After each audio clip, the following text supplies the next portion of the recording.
Olá, eu sou Daniele Chaves e vai começar mais um Quer Mais. E hoje eu tenho a honra de conversar com a minha amiga Camila Araújo. Seja bem-vinda. Camila, ela é uma mulher viajada, viu? Já esteve em vários países. A gente se conheceu na faculdade, né, Camila? A gente fez jornalismo juntas, né? Lá na Católica. E desde aquela época eu já ficava, Camila, como é que é lá? Onde você foi? Qual que foi o primeiro? Quais foram os países que você já foi, Camila? É que eu viajei muitos países, né? Aham. Nem sei contar, foram muitos. Mas que eu morei na África do Sul inicialmente, quando a gente fazia faculdade, né? Eu tranquei a faculdade para ir para a África do Sul. Depois fui para os Estados Unidos, depois morei na Nova Zelândia e agora, por último, na China, antes Nossa. da pandemia. Como que foi quando você foi para a África do Sul? Inicialmente porque a gente fez jornalismo juntas, né? E eu pensava que formar em jornalismo e não saber falar inglês, para mim não era legal. Então decidi ir para a África do Sul. Mas eu não me via sentada numa escola aprendendo inglês, como muitas pessoas vão para fazer intercâmbio. Então eu decidi fazer trabalho voluntário. Então eu fiquei 6 meses na África do Sul, em um abrigo de crianças, trabalhando como voluntária. E como que você conseguiu ir para lá? São através de agências, né? Tinha uns primos meus, um foi para a República Tcheca, outro para a Islândia, e eu contactei eles me falaram dessa agência que é um preço bem legal. E aí, na época, eu conversei com eles e o intercâmbio foi um custo bem legal, assim, comparado com outras agências, né? E aí eles escolhem os programas, rola entrevista e assim. E como que é lá na África do Sul? Lá, eu sou bem ignorante de geografia, não sei quase nada. Mas é um país que tem uma área muito rica e uma população é um extremo, mais do que no Brasil. Assim, a África do Sul passou pelo apartheid, né? Então eles têm a classe alta e a classe, assim, a divisa, o espaço entre a classe alta e a classe mais baixa é muito grande. Diferente do Brasil, que a classe média é muito grande, né? Então, por causa do apartheid que eles passaram. Inicialmente, eu não pensei que a África do Sul fosse tão rica. Quando eu cheguei lá, é um país muito desenvolvido na parte estrutural, né? Então, eles foram colonizados pelos alemães, ingleses e tem um pouco da cultura holandesa também. Então, a estrutura do país me surpreendeu, mas tem muita pobreza. Aí você ficou na capital. Eu fiquei perto de Cape Town, foi uma cidade do interior que eu morei. E aí você morou aonde? No abrigo? Num abrigo de crianças, numa cidade chamada Durbanville. E era pobre a região que você morava? Não, porque era uma comunidade que era sustentada era um abrigo sustentado pela comunidade, pela igreja, então era uma cidade próspera, assim, razoável. Mas, claro, né, gente, assim, além desse trabalho no abrigo, eu também fiz trabalho nas favelas, então a gente ia para as favelas de lá construir casas e dar apoio, aí sim, era uma área bem mais pobre. Aí como é que foi? Você ficava o dia inteiro fazendo o que lá? Você ia fazendo trabalho voluntário?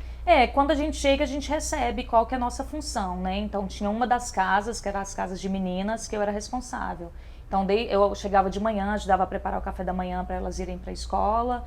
E algumas crianças que tinham problemas com a escola, aí a gente ensinava matemática, alguma coisa para eles, enquanto os outros estavam na escola. Aí à tarde era recreação, a gente brincava com eles e à noite a gente tinha a parte livre.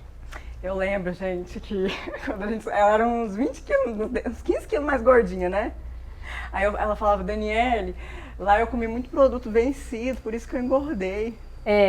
Porque a gente vivia num abrigo que era, como eu falei, né, assim, a comunidade ajudava, os supermercados locais que doavam as comidas. Então tinha muita comida que vinha vencida, muito carboidrato, né, carne em qualquer lugar do mundo mais caro, né, proteína. Então as coisas que eles doavam era o que não foi consumido no supermercado ou que venceu.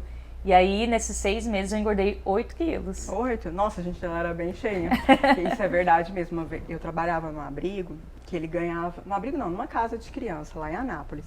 Que ele ganhava muita doação. E um dia eu fui tomar café com as crianças, porque eu levei meu filho para ficar comigo nesse dia. Menina, na hora que eu entrei para comer com os meninos, o pão era tão duro. Nossa, mas você podia bater assim na parede, que quebrava a parede. E tava assim, começando a ficar meio mofado, meio verdinho. Então é triste, né? Assim, o supermercado faz a doação deles e aí cabia a nós, voluntários, também dar uma olhada e ver o que pode ir para as crianças, né? E o que sobrasse vinha pra gente. E também a cozinha faziam as refeições principais para nós. Outra coisa que eu lembro que você falou que eu achei muito legal, que sua mãe proibiu de você levar o dicionário. Não foi? Naquela época, eu tinha 20 anos quando eu fui morar na África do Sul. não existia smartphone, né? Então eu fui morar sem celular. Hoje em dia é tão difícil de pensar isso, né? A gente viaja e tem GPS, tem tradutor, tem tudo, né? Na época que eu fui não tinha nada e meu inglês não era tão bom.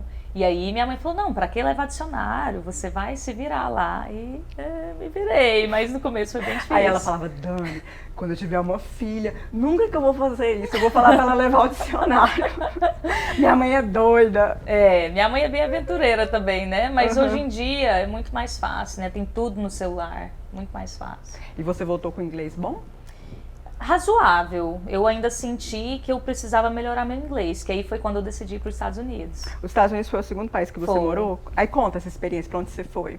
Então assim, quando eu voltei da África do Sul, isso é uma coisa que acontece com muita gente que mora fora. Quando a gente volta, porque a gente passa alguns meses ou anos, né, e vive muitas coisas, a gente amadurece muito, se conhece. E quando a gente volta, a tendência é que as pessoas que ficaram estão continuando a vida normal. Então a gente sente que a gente amadureceu ou mudou muito e as pessoas ficaram para trás. Então para mim foi um choque quando eu voltei. E aí eu pensei, gente, eu não me sinto mais parte de Goiânia. E aí eu sentia que meu inglês precisava melhorar um pouco mais. Conversei com uma amiga e descobri que ela tinha feito um intercâmbio nos Estados Unidos como au pair. Au pair é trabalhar como babá, vivendo na casa da família, como se fosse uma irmã mais velha. E aí eu apliquei para esse programa e deu certo. E aí eu fui morar em Austin, no Texas. Você ficou quanto tempo lá? Aí eu fiquei 1 ano, o programa era 1 ano. Como é que você achou assim a vida financeira? Deu para você equilibrar? A babá ganha bem? Então, assim, o programa, ele, como a gente vive com a família e a família paga todos os custos, inclusive essa família, eles me deram um carro lá para eu ficar dirigindo para as crianças. Gente do céu, que top! Babá dos Estados Unidos é diferente. Esse, na verdade, é um programa, né, de au pair, não é igual uma babá que mora lá e trabalha. Então, assim, já é um programa fechado e é um visto especial para au pair. Então é tudo organizado, porque é muito comum nos Estados Unidos terem babás, né? Então esse é um visto para pessoas jovens, até eu acho que os 24 anos, se não me engano. Então tinha au pair do mundo inteiro, da Alemanha, trabalhando lá. Para mim foi assim, eu já tinha ido nos Estados Unidos outras vezes, eu tenho família lá, mas eu gostei muito de ter morado lá, pela questão da organização. Eu gosto de lugares organizados, lugares prósperos, que a vida acontece, que as pessoas, elas fazem a parte dela para a vida acontecer, sem depender de governo ou depender de outras pessoas. Então eu gostei muito dessa dinâmica dos Estados Unidos, as pessoas fazerem por elas mesmas. Isso me encantou. E por que você voltou? Você não quis ficar lá para sempre? Lá é um programa de 1 ano, né? Eu fui com esse objetivo de aprender inglês e aí eu senti que estava bom. Eu poderia ter ficado mais 1 ano, estender com a família, mas aí eu tinha que terminar a faculdade. Tinha uma última matéria da faculdade para eu pegar. E aí eu pensei, ficar aqui mais 1 ano, trabalhando como babá para fazer a mesma coisa, quanto que meu inglês vai mudar? Então eu achei melhor voltar para finalizar essa parte da faculdade, porque eu tinha trancado a faculdade de novo para ir para os Estados Unidos. E aí foi. E aí você voltou, ficou aqui quanto tempo até a próxima? Aí eu fiquei aqui 2 anos, mas nesses 2 anos que eu fiquei, eu senti a mesma coisa da primeira vez quando eu fui para a África do Sul. Que eu não me sentia que eu pertencia aqui. Nesses 2 anos... Quando você falou assim, Dani, agora, né? Você falou assim que as pessoas aqui não mudam.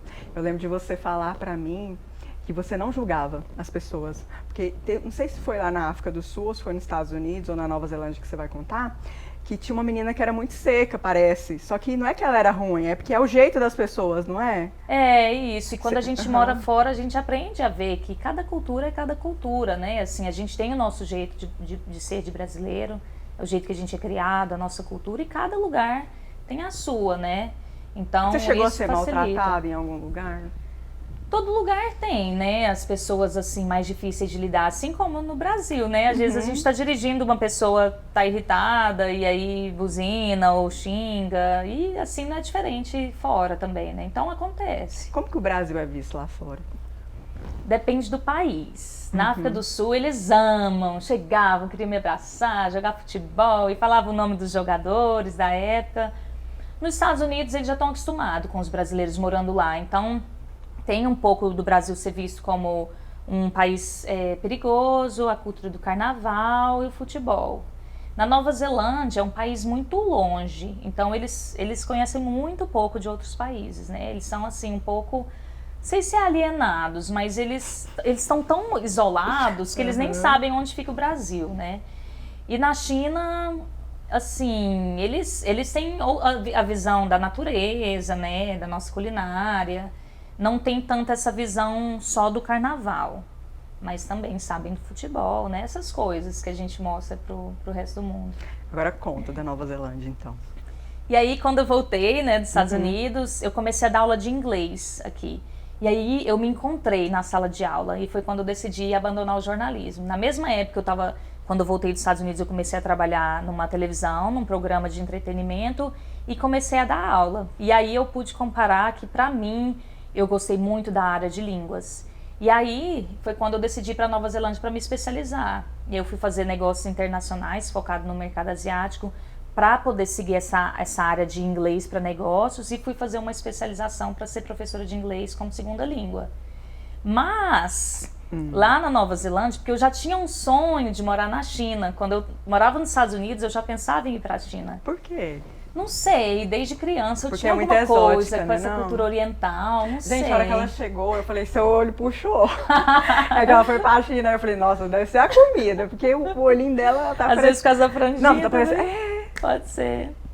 Mas lá na China eles acham meu olho enorme. Eles falam, nossa, seu olho é enorme, é tão E lindo. eles aqui, adoram, todo mundo... eles adoram, porque eu fiz uma matéria sobre moda coreana por causa do Round 6. Então, assim, elas amam, né, quando o olhar é mais grande, fazem até cirurgias plásticas para aumentar o olhar. É, porque a cultura europeia, né, que é dominante. Então, eles fazem a cirurgia que corta essa parte aqui para o olho poder entrar. Porque essa é a diferença, né? O nosso olho, ele tem essa parte, quando a gente abre, ele entra, né?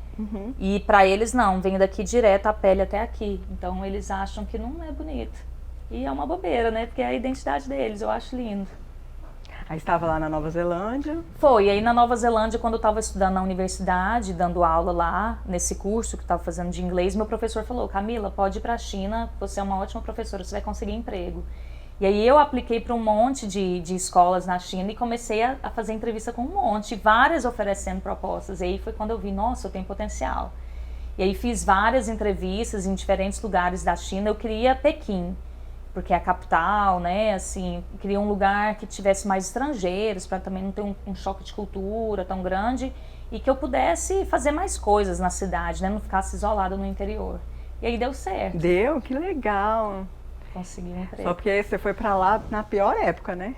Assim, eu fui 3 anos antes da pandemia, né? Uhum. E aí vivi todos esses 3 anos. E aí no final do ano, na verdade, assim, no final do ano, um amigo do meu time de vôlei, ele é do Paquistão e ele é médico. E ele falou pra gente, ó, tem um vírus acontecendo. Mas ninguém tinha falado nada. Ele falou, tem um vírus que tá rolando aí, tomem cuidado. E aí passaram mais de 3 meses, isso foi em novembro, mais ou menos, que ele avisou a gente. Depois que a gente ficou sabendo de uma morte em Hong Kong, eu ainda estava na China. Depois fiquei viajando o país 1 mês e foi quando rolou a pandemia. E depois que eles foram avisar, né, depois de um tempo, eu ainda estava lá. E aí eu voltei pro Brasil. Mas como que foi o comecinho do lockdown lá? Assim, os chineses, eles já estão acostumados com essas pandemias, né? Eles usam muita máscara também por causa da poluição, então todos têm muitas máscaras. Quando eu estava no sul da China, que foi quando eles falaram é uma pandemia, não só uma epidemia na China, é uma coisa global, no outro dia que eu saí na cidade, todo mundo já estava de máscara. Para mim isso foi surpreendente. Porque o governo já falou, é uma pandemia, usem máscara. E os chineses, eles seguem o que o governo fala, né? Porque eles também já tiveram esse histórico de pandemia, para que eles iam arriscar, né? Então todos já estavam usando máscara, para mim foi assim, surpreendente. E aí eu fiquei ainda alguns dias viajando, e aí depois eu decidi sair do país, porque a situação, né, eu tava com medo já. Mas assim, nas rodoviárias, porque eu tava viajando de trem e ônibus pela China, eles paravam a gente para medir temperatura. E aí eu decidi cruzar a fronteira com Laos, que é um outro país que fica no sul da China. E aí eles pararam o ônibus na estrada para medir a temperatura. Eu falei, gente, o que tá acontecendo? É uma pandemia mesmo. E aí aconteceu, mas assim, não imaginei que seria essa proporção, Eu acho né? que foi você que comentou comigo que você tinha que receber a comida dentro do seu apartamento. Não, assim, isso aconteceu para os estrangeiros que foram para lá depois. Então eu tive amigos que fizeram isso. Isso é uma coisa que mostra pra gente quão organizada a China foi. Então eu tive amigos que foram para lá depois. No aeroporto eles já falavam qual hotel você quer ficar. Você já tinha que ir direto para o hotel, já escolhia o hotel no aeroporto. Ficavam 15 dias, a quarentena, né? 15 dias no hotel e recebendo comida no quarto, sem nenhum contato. Então, assim, eles mostraram que E qual que é a sua visão? fazendo. Você acha assim que eles foram imprudentes? Porque tem gente que tem até umas teorias da conspiração aí que fala que eles criaram um vírus para dominar o mundo. É, tem muita teoria, assim, eu mesma não sei. Eu sei que eles se organizaram muito bem, né? Eles souberam lidar com o vírus. Para mim sempre foi muito estranho, né? Porque eu morei na China 3 anos e eu sei o tamanho da população da China que é. Enquanto estava rolando a pandemia, eu estava viajando lá, antes deles falarem que era uma pandemia, ninguém, né? De máscara, todo mundo muito perto um do outro, porque é muita gente. E aí eles declararam que só morreram 3.400 pessoas. Para mim isso é um mistério, né? Por que que foi só isso num país de, né, assim, 1,5 bilhão de pessoas? E assim, e tanto tempo que eles tiveram contato um com o outro antes de declarar. Então, para mim, é um mistério isso ter acontecido. Eu não sei se foi alguma coisa do governo ou não, né? Mas não sei. É, só Deus sabe. Só Deus E sabe. qual país assim que você tem vontade de ir ainda? A Turquia e o Irã são Gente, dois ela países. é bem exótica. Nossa, eu também tenho vontade. Sabe o que eu tenho vontade? Eu tenho vontade nesses países escrever um livro sobre a minha experiência lá. Porque é muita coisa que a gente vive, né? Quando conhece um lugar diferente. E assim, como é que foi a adaptação sua de comida nesses lugares? Foi legal? Qual lugar que você gostou mais da comida? Na África do Sul, inicialmente, foi diferente, porque eram essas comidas de doações, né? Então tinha muito sopão, muita coisa que eu não estava acostumada. Era um pouco mimada também, né? Eu tinha 20 anos, morava na casa dos pais. Aí os Estados Unidos é o que a gente está acostumado, né? Hambúrguer, essas coisas. Na Nova Zelândia também não tive problemas. Eu cozinhava muito, porque a Nova Zelândia é um país caríssimo. E você falou que cozinhava muita batata, né? É, também. Eles não são de comer tanto arroz igual a gente. Na Ásia, na China, sim, né? Na Nova Zelândia ou países europeus, eles comem mais batata. E como a Nova Zelândia é um país muito caro, eu cozinhava muito. Então, eu comprava o que eu gostava. E na China, quando a gente trabalha como professor na China, eles dão o almoço, café da manhã e o jantar. Gente, então a gente já fica com a dica, né? Se a gente for, vamos ser professor. É, muito bom. O professor lá é muito valorizado. Muito. O professor para o chinês é um mestre. Então eles ouvem o que o professor tem para falar, eles querem dica de como educar os filhos, muito diferente do Brasil, né?